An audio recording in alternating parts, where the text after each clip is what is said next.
Welcome everyone to this episode of the AskJasonGelios show. I'm Jason Gelios, Michigan Realtor, and I appreciate you tuning into this episode. This is a great question I had, and it's what are the most common home repair costs? So what are they, and how much can we expect the cost to be to repair or replace in many cases, okay? So let's go ahead and dive into this. So the first one is foundation. Foundation, in my opinion, is probably the most expensive. If you have to do anything with the foundation other than fix a small leak, you can actually spend anywhere from $2,000 up to about $25,000. For example, if you have to have the wall pushed, if let's say your foundation wall is in and they gotta push it back, that's a huge job. So whenever you have to do anything with foundation, that could be probably one of your biggest costs, okay? The next one is electrical issues. You can have electrical issues and the average cost to repair could be $100 to $400 for minor work, but major work such as replacing an electrical panel could be about $2,500. So you wanna make sure that you are staying up on this stuff and everything is running great, okay? Next one is roof repair. So roofs are not cheap. When there's a problem with your roof, you oftentimes have to actually fix it and fix it fast. So to avoid water damage coming in and causing mold in your attic or wherever in your house, the average cost of a roof repair is about $1,000. However, a whole new roof ranges anywhere from, I believe, $8,000 upwards to like $20,000, depending on what type of roof you have. So have your roof inspected often, okay? Another one is your water heater. So repair or replace a water heater. These, quite honestly, aren't that much. On average, you can get them fixed anywhere from $300 to $600. However, when you can replace one, about $1,000 or $2,000, depending on what type you get. And this is the regular water heater, not the fancy tankless heaters and stuff like that. Those are more money, but about $1,000 to $2,000 to replace a water heater. That's the average cost, okay?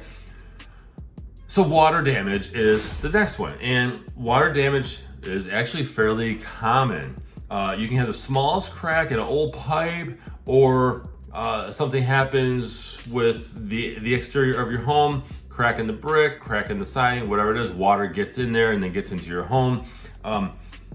So you just wanna make sure that you have all of that stuff sealed up, have a professional look around and make sure that everything's caulked right and blocked and that no water is getting in. But if you have something happen, let's say a pipe burst, the average cost to remedy that situation in terms of water damage is about $2,000 to $3,000, depending on what it does. And by the way, that's just related to the water. If you had water damage, and let's say it wasn't covered under your insurance, and it damaged a lot of other items in your home, then that's obviously more money. Okay.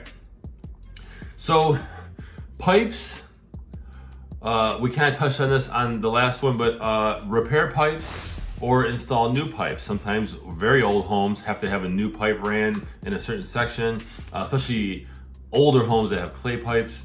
But many times it's not caught until it's too late. So you want to have that looked at by a plumber to make sure everything is good. If you're purchasing a home, your home inspector should be looking at these things and documenting what they recommend, provided they can see the pipes, by the way.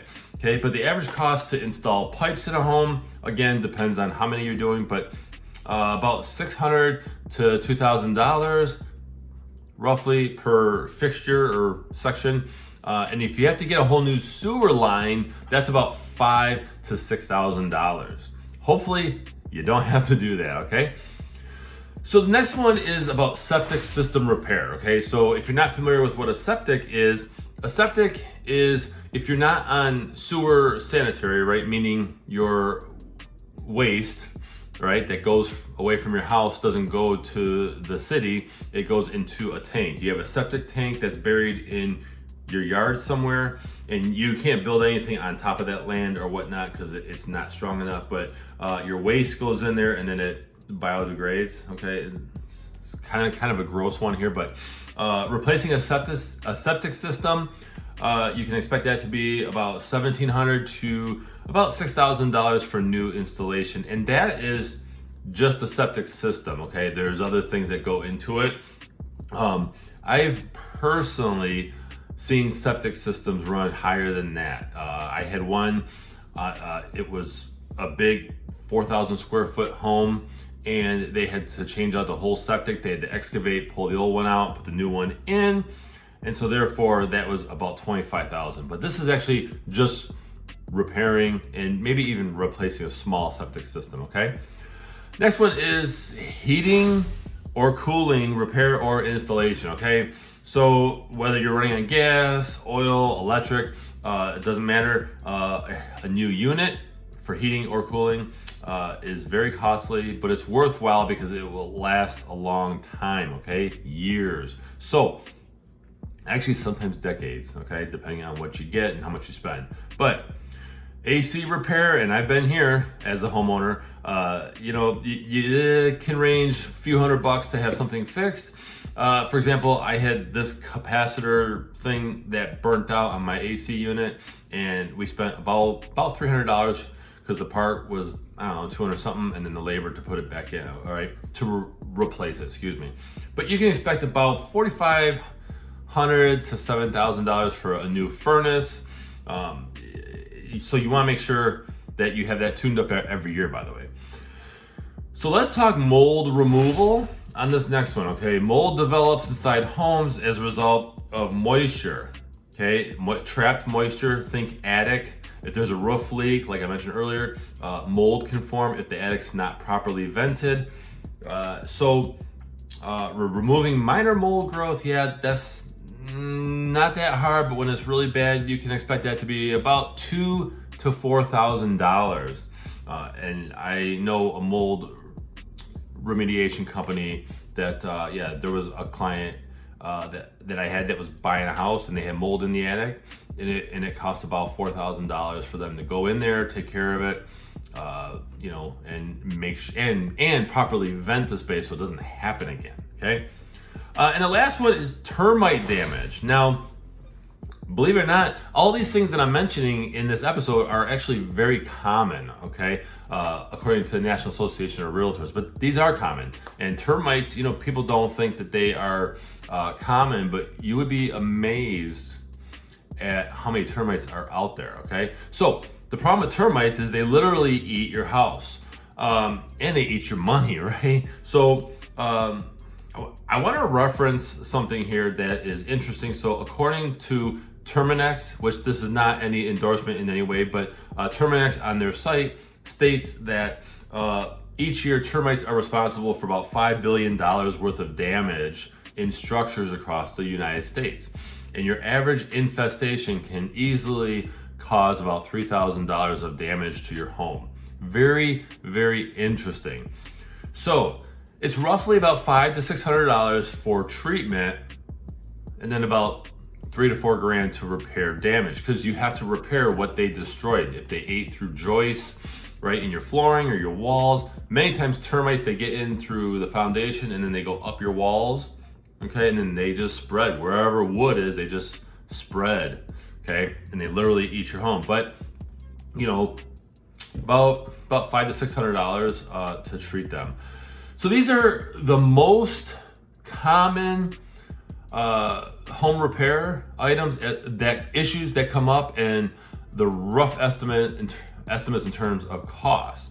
I want to share with you one more thing here. I actually pulled up a pretty interesting tip, and that's the 1% rule, right? So you set aside at least 1% of your home's value each year for maintenance and home related emergencies.